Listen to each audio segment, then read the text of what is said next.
So before I get going with this baler, one of the things I need to do is load out the twine box. And again, this is a John Deere 348 baler, and this is a later model, so it's got a bigger twine box. You know, it's double in capacity, so it'll hold 8 balls of twine. And got a slickery little thing right here to kind of keep the lid from falling down. But these are the balls of twine I had left from last year, and this is just about gone, but it's strung up, and I'm going to leave it that way. This is the diagram on the John Deere baler. So the way the twine comes off each side is basically, this is your first twine ball, then the second one, the third one, and the fourth one. And the same thing here, first, second, third, and fourth. And that's kind of how I'll tie them together. Now, I'm using twine that is, it's 9600 210. And I've had excellent luck with this twine. Obviously this twine box will take a bigger ball of twine. I'm not sure what the capacity is, but I'm not sure you can get, when I say 9600, that's 2 balls, and in a bundle like that. It's probably in the manual somewhere. I don't know how big of a ball of twine you can put in there, but certainly a lot bigger than what I've got here. Kind of take these guys and set them up in here.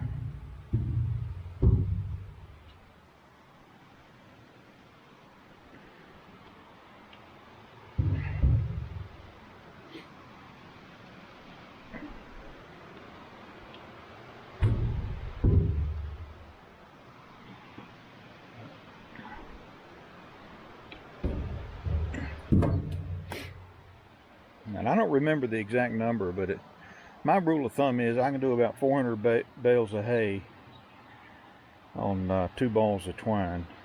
And so with 8 balls of twine, 1600 bales before I have to refill, that would get me a long ways for what we're doing out here.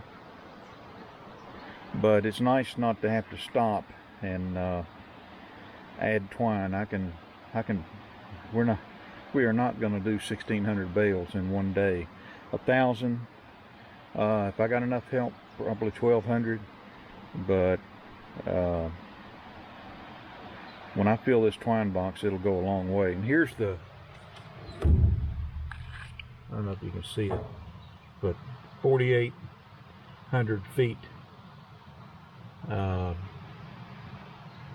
per bobbin, as it says. I guess this is a bobbin. So what I got to do next is tie the twine together, and basically I use a square knot, and I try to keep it as tight as possible, and then I cut the ends off. It usually holds. When I was using sisal twine, it was pretty tough to get a knot to stay. And so let me tie these together and see what I got. So the way these balls of twine work is they pull the twine out of the center. It's got to take together right there, but they pull the twine out of the center to feed, and then off of the edge when you're working outward like that, emptying the twine out. And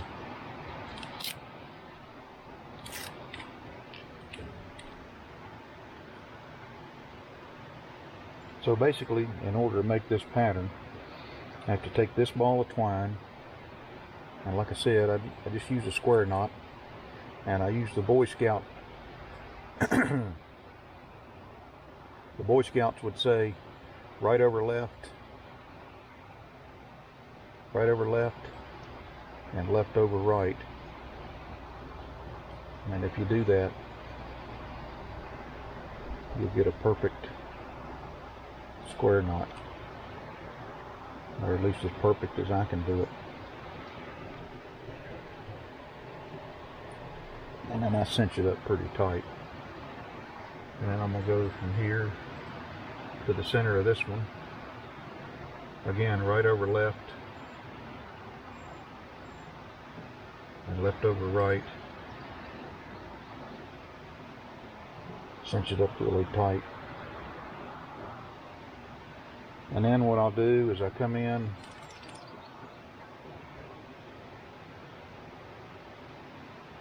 and just kind of trim these things a little bit.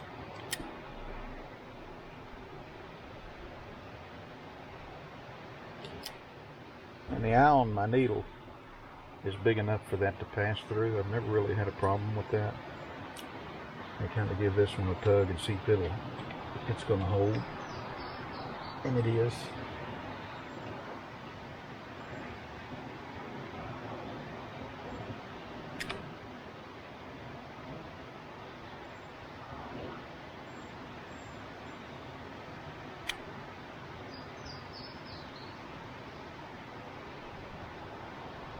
So, I'm good to go. When this one finishes up, it'll feed to this ball next, and then it'll feed to this one and to this one. So, I got at least 1,200 bales between these three balls right here, and I don't know how many left on this one. So let me move over to this side and I'll do this one. So this one's tied. I want to get these center pieces out.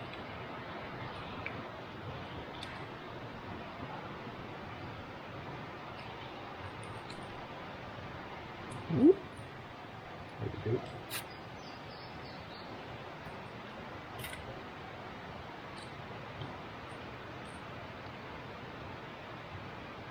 So I'm coming off of this one. Probably want to make it turn so it comes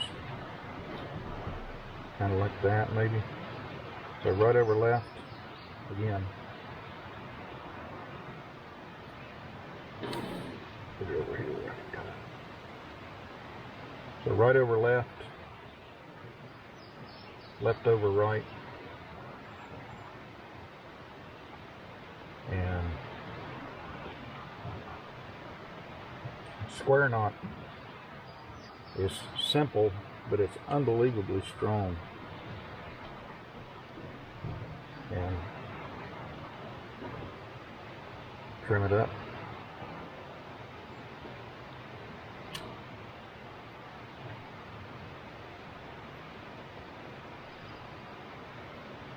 Sometimes I read about these knots, different types of knots that people used back in the day. You know, I'm talking about, you know, knots that held sails to ships, and knots that, you know, the characteristic of a good knot is it's strong and you can untie it. And I just think to myself, you know, a lot of people back in the day, they had a good rope, and the preservation of that rope was part of the knot. But also, you know, your livelihood depended on the ability to, in some ways, to tie a decent knot. So again, right over left, left over right.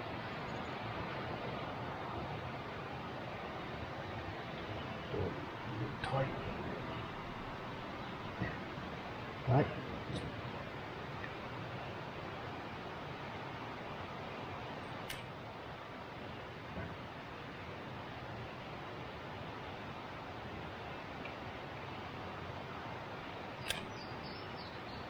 Might have pulled that one. Might have cut that one too close. It's holding. But I'm not sure. But I like it. I'm gonna let it go. See how it goes.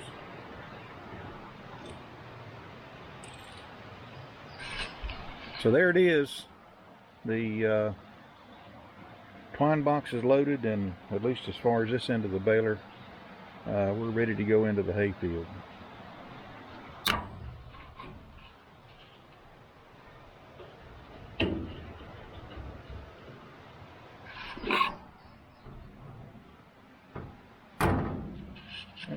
I'll talk to you later.